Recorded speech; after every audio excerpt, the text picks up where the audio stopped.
Maintenant, on va voir comment on peut faire de la navigation programmée, c'est-à-dire comment on peut naviguer d'une page à une page à partir, par exemple, d'une action de l'utilisateur. Donc, admettons, l'utilisateur, il a rempli un formulaire de paiement et quand il appuie sur paiement, eh ben, il va aller soit sur une page success, soit sur une page erreur. Donc, cette page success, on va venir se la créer ici dans page.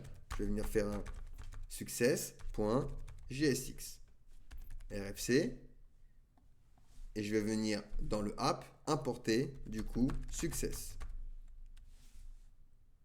Maintenant, je vais créer ma route, je duplique ceci et je vais lui dire qu'il va me montrer du coup success slash success pour le chemin.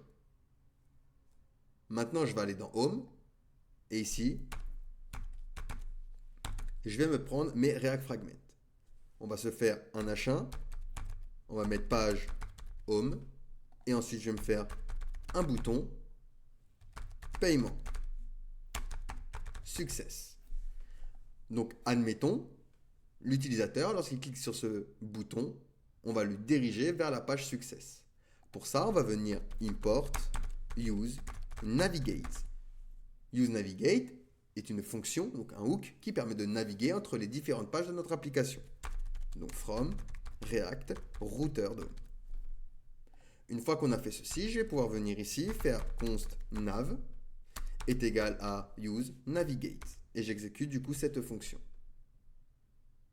Ensuite, je vais venir sur mon bouton lui donner un one click, donc une fonction, lorsqu'on va cliquer dessus, que je vais appeler UnderClick. Cette fonction, je vais venir la créer juste ici.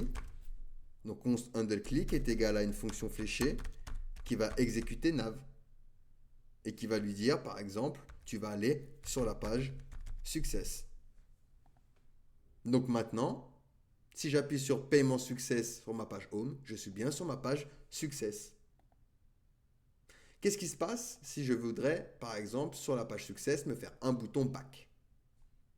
Donc ici, je vais faire exactement la même chose. On ouvre nos React Fragments, H1, page success, et on va se faire un bouton, donc back, pour revenir sur la page d'accueil.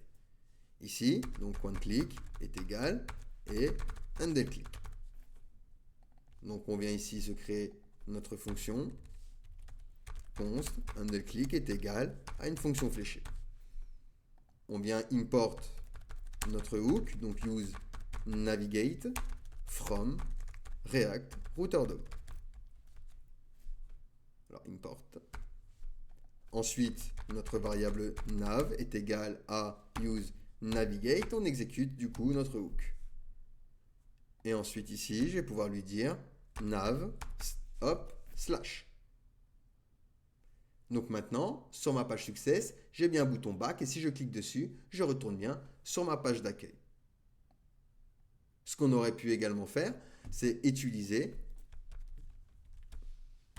hop, ici, on va lui dire, par exemple, shop,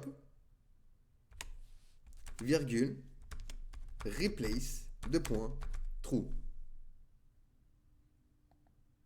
Alors pourquoi? Parce que regardez, lorsque je vais aller sur du coup success,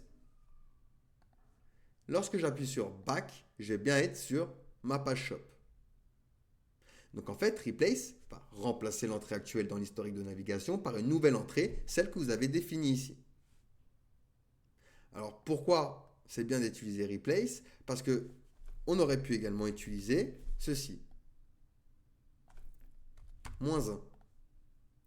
Maintenant, je vais aller dans shop.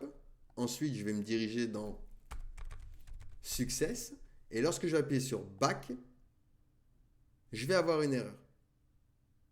Donc pour ça, on va utiliser hop, replace.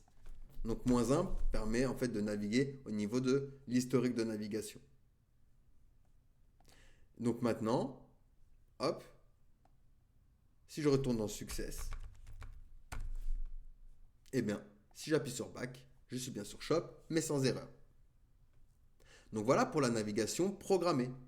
On va donner un événement à notre élément. Donc ici, par exemple, un one-click. Lorsque je clique dessus, on importe notre hook use navigate de React router DOM. Ensuite, on vient créer une variable où on exécute du coup notre hook, useNavigate. Puis on exécute du coup notre variable ici, en précisant du coup quelle page je veux remplacer ou quelle page je veux afficher lorsque j'appuie sur le bouton. Donc voilà pour la navigation programmée. N'hésitez pas à me poser des questions si vous en avez, sinon on va pouvoir passer du coup à la suite.